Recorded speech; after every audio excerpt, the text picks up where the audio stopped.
ദൈവനാമത്തിന് മഹത്വമുണ്ടായിരിക്കട്ടെ. ഈ മണ്ണമ്പലാവ് ദേശത്ത് ഞങ്ങളുടെ ഈ ശബ്ദപരിധിക്കുള്ളിൽ ഞങ്ങളെ ശ്രവിക്കുന്ന എല്ലാ മാന്യമിത്രങ്ങളെയും ഞങ്ങൾ ക്രിസ്തുവേശ്വര നാമത്തിൽ ക്രിസ്തീയ അഭിവാദ്യങ്ങൾ അർപ്പിക്കുകയാണ്. ഇന്നത്തെ ദിവസത്തിന്റെ പ്രത്യേകത നമുക്ക് വളരെ വ്യക്തമായിട്ട് അറിയാൻ കഴിയുന്നല്ലോ. ലോകരാജ്യം പൂർണ്ണമായി ക്രിസ്മസ് ആഘോഷിക്കുന്ന ഒരു സമയമാണല്ലോ.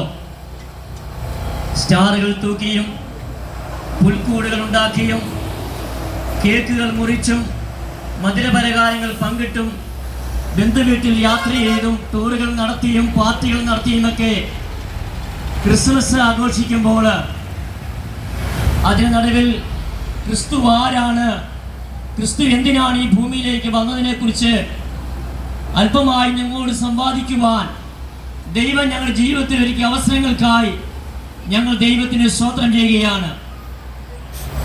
ഈ ലോകമൊരു പ്രത്യേകമായ ഈ സാഹചര്യത്തിൽ കൂടി കടന്നു പോവുകയാണ്. ലോകത്തിൽ ക്രിസ്മസിന്റെ ശക്തമായ ആഘോഷങ്ങൾ ഇങ്ങനെ അലതല്ലിക്കൊണ്ടിരിക്കുമ്പോൾ ലോകത്തിന്റെ സമാധാനം എവിടെയൊക്കെയോ നഷ്ടപ്പെട്ടു പോയിക്കൊണ്ടിരുന്ന കാലഘട്ടത്തിലേക്ക് നമ്മൾ എത്തിപ്പെട്ടിരിക്കുകയാണ്. ശാസ്ത്രലോകം വളർന്ന് പന്തലിച്ചുകൊണ്ടിരിക്കുന്നു.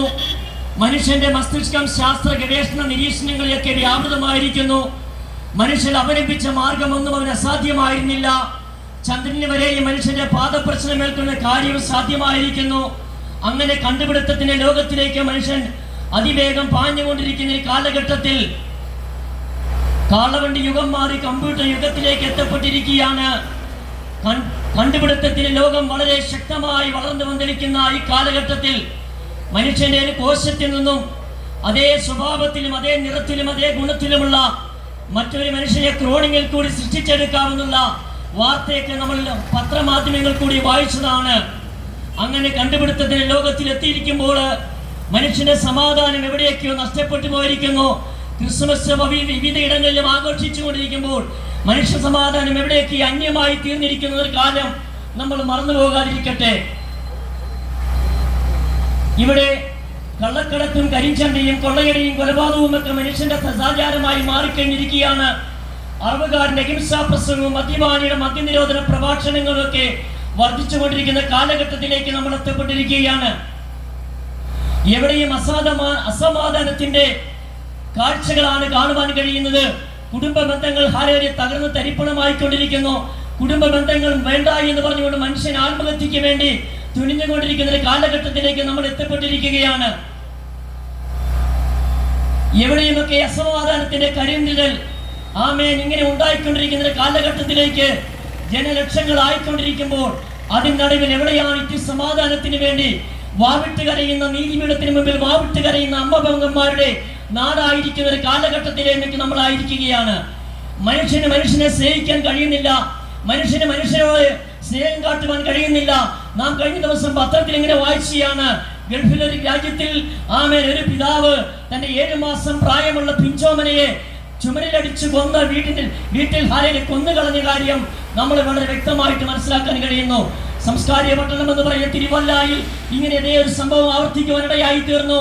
എന്തിനേറെ പറയുന്നു, 4 പെൺമക്കൾ ഉണ്ടായതിനു ശേഷം 5ാമത് ഒരു ആൺ ജനിക്കുമെന്ന് കാത്തിരുന്നു. അവർക്ക് ജനിച്ചത് ഒരു പെൺകുഞ്ഞായതുകൊണ്ട് ബാംഗ്ലൂർ പട്ടണത്തിൽ ഹാരടിയ പ്രഷർ കുക്കറിനകത്ത് ആ കുഞ്ഞിന്റെ ശരീരം വെച്ചിട്ട് ഇങ്ങനെ വിസിലടിക്കുന്നവരെ കത്തിച്ചു കളഞ്ഞ കാര്യവും നമുക്ക് മനസ്സിലാക്കുവാൻ കഴിയുന്ന ഒരു കാലഘട്ടത്തിലേക്ക് മനുഷ്യജീവിതം എത്തപ്പെട്ടിരിക്കുകയാണ്.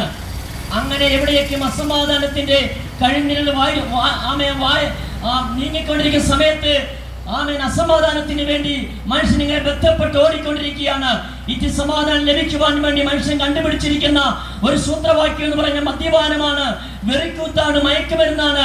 അവയിലൊക്കെ മനുഷ്യൻ ഒരിക്കലും സമാധാനം കണ്ടെത്തുവാൻ കഴിയത്തില്ല. മദ്യം മനുഷ്യനെ തകർക്കുമെന്ന് ഈ കാലഘട്ടത്തിൽ അങ്ങോളം ഇങ്ങോളം നമ്മൾ പ്രസംഗിച്ച് നടക്കുന്നുണ്ട്. പക്ഷേ മധ്യ മനുഷ്യന് വേണ്ടി ഇപ്പോൾ കെണിയൊരുക്കേണ്ടിയിരിക്കുകയാണ്. അനേകരെ അനാഥപ്പെടുത്തി കളയുന്നു. അനേക കുടുംബങ്ങൾ തകർന്നുകൊണ്ടിരിക്കുന്നു. ഉറ്റ സ്നേഹിതരെ ശത്രുക്കളാക്കുന്നു. അങ്ങനെ മദ്യത്തിന്റെ വലിയ തേർവാഴ്ച ഈ കേരളത്തിൽ അങ്ങോളം ഇങ്ങോളമൊക്കെ നടമാടിക്കൊണ്ടിരിക്കുകയാണ്. ഇവിടെ അവകാശ പ്രസംഗവും മദ്യപാനിയുടെ മദ്യനിരോധന പ്രഭാഷണങ്ങളുമൊക്കെ വർദ്ധിച്ചു വന്നിരിക്കുന്ന കാലഘട്ടത്തിലേക്ക് ജനജീവിതം ഇങ്ങനെ നെടുവീർപ്പെട്ടിരിക്കുന്ന ഒരു കാലഘട്ടത്തിലേക്കായിരിക്കുകയാണ്. 1982 സെപ്റ്റംബർ മാസം 2-ാം തീയതി കേരളത്തിൽ ഞെട്ടിപ്പിക്കുന്ന ഒരു വാർത്ത പുറത്തു വരുവാനിടയായി തീർന്നു. എന്ന് ചോദിച്ചാൽ ഹല്ലേലൂയ, കേരളത്തിൽ ഇതുവരെയും കണ്ടിട്ടില്ലാത്ത ശക്തമായിരിക്കുന്ന മദ്യദുരന്തം ഉണ്ടാകുവാനിടയായി തീർന്നു. വൈപ്പിൻകര മദ്യദുരന്തം 650 കുടുംബങ്ങളെ താറുമാറാക്കി കളഞ്ഞ, അനേക പെങ്ങന്മാരെയും അമ്മമാരെയും അവരുടെ കുടുംബജീവനം തകർത്ത് തരിപ്പണമാക്കി കളഞ്ഞ, അനേക പെങ്ങന്മാർക്ക് ആംഗളമാർ നഷ്ടപ്പെടുത്തി കഴിഞ്ഞ, അനേകർക്ക് പിതാക്കന്മാർ നഷ്ടപ്പെട്ടു പോയ, അനേക കുഞ്ഞുങ്ങൾക്ക് പപ്പ അല്ലെങ്കിൽ പിതാവ് നഷ്ടപ്പെട്ടു പോയ വലിയ മദ്യദുരന്തം ഹല്ലേലൂയ കേരളത്തിൽ നടമാടിയ കാര്യവും നമ്മൾ മറന്നു പോകാതിരിക്കണമെന്നുള്ള കാര്യം വളരെ വ്യക്തമാണ്. അങ്ങനെ ആഘോഷത്തെ തിമിർപ്പിലെത്തുമ്പോൾ ഇന്നവിടെ ശിശു പറഞ്ഞാലും അമ്മയുടെ ശവസംസ്കാരം നടത്തിയാലും മദ്യ മനുഷ്യന്റെ മേശയിൽ വിളമ്പുന്ന ഒരു വിശിഷ്ട വിഭവമായി മാറിക്കൊണ്ടിരിക്കുകയാണ്. സ്നേഹിതരെ, നമ്മുടെ യാത്ര എങ്ങോട്ടാണ്? നമ്മൾ മദ്യത്തിനാണോ ജീവിക്കുന്നത്? മയക്കുമരുന്നിനാണോ നമ്മൾ ജീവിക്കുന്നത്? അനാശാസ്യ പ്രവർത്തിക്കാണോ? ഇവിടേക്ക് മനുഷ്യന്റെ ഒരിക്കൽ പോലും സമാധാനം കണ്ടെത്തുവാൻ കഴിയത്തില്ല. മനുഷ്യനെ മനുഷ്യനായി കാണണമെങ്കിൽ മനുഷ്യന് മാനസാന്തരം അറിയണമെന്ന് പറയുന്ന ഒരു സാഹചര്യം ഉണ്ടാകണം. മനുഷ്യനെ മനുഷ്യനാക്കണമെങ്കിൽ അവന് മാനസാന്തരം ഉണ്ടായേ സാധ്യമാകത്തുള്ളൂ. അതിനാണ് വിശുദ്ധ വേദപുസ്തകം ഇങ്ങനെ പറയുന്നു, അല്ല നിങ്ങൾ നശിച്ചുപോകാതിരിക്കുവാൻ നിങ്ങൾ എല്ലാവരും മാനസാന്തരപ്പെടേണ്ടത് ഏറ്റവും ആവശ്യമായിരിക്കുന്നു. മാനസാന്തരം എന്ന് പറയും ഹല്ലേലൂയ യേശുവിന്റെ പ്രഥമ പ്രസംഗ വിഷയവും അതായിരുന്നു. കാലം തികഞ്ഞു, ദൈവരാജ്യം സമീപിച്ചിരിക്കാൻ മാനസാന്തരപ്പെട്ട് സുവിശേഷത്തിൽ വിശ്വസിപ്പാനിടയായി തീരട്ടെ. അങ്ങനെയെങ്കിൽ മനുഷ്യൻ ഈ ദിവസങ്ങളിൽ മാനസാന്തരത്തിലേക്ക് കടന്നു വരണം. മനുഷ്യൻ രക്ഷപ്രാപിക്കുന്ന മുമ്പായിട്ട് അവൻ ആദ്യം ഉണ്ടാകേണ്ട കാര്യം മാനസാന്തരമാണ്. ആ മാനസാന്തരം കടന്നു വരുമ്പോഴാണ് മനുഷ്യൻ മനുഷ്യനായി കാണുവാൻ കഴിയുന്നത്. അമ്മ പെങ്ങന്മാരെ തിരിച്ചറിയാൻ കഴിയുന്നത്. കുടുംബജീവൻ യാഥാർത്ഥ്യമാകണമെങ്കിൽ, കുടുംബത്തിന്റെ മൂല്യം അവൻ ഉയർത്തിപ്പിടിക്കണമെങ്കിൽ മനുഷ്യന് മാനസാന്തരം ഉണ്ടായേ സാധ്യമാകുകയുള്ളൂ. എങ്ങനെയാണ് മനുഷ്യന് മാനസാന്തരപ്പെടുവാൻ കഴിയുന്നത്? യേശു ക്രിസ്തുവിൽ കൂടി രക്ഷയിൽ മാത്രമാണ് ഈ മാനസാന്തരം ലഭിക്കുവാൻ കഴിയത്തുള്ളൂ. കർത്താവ്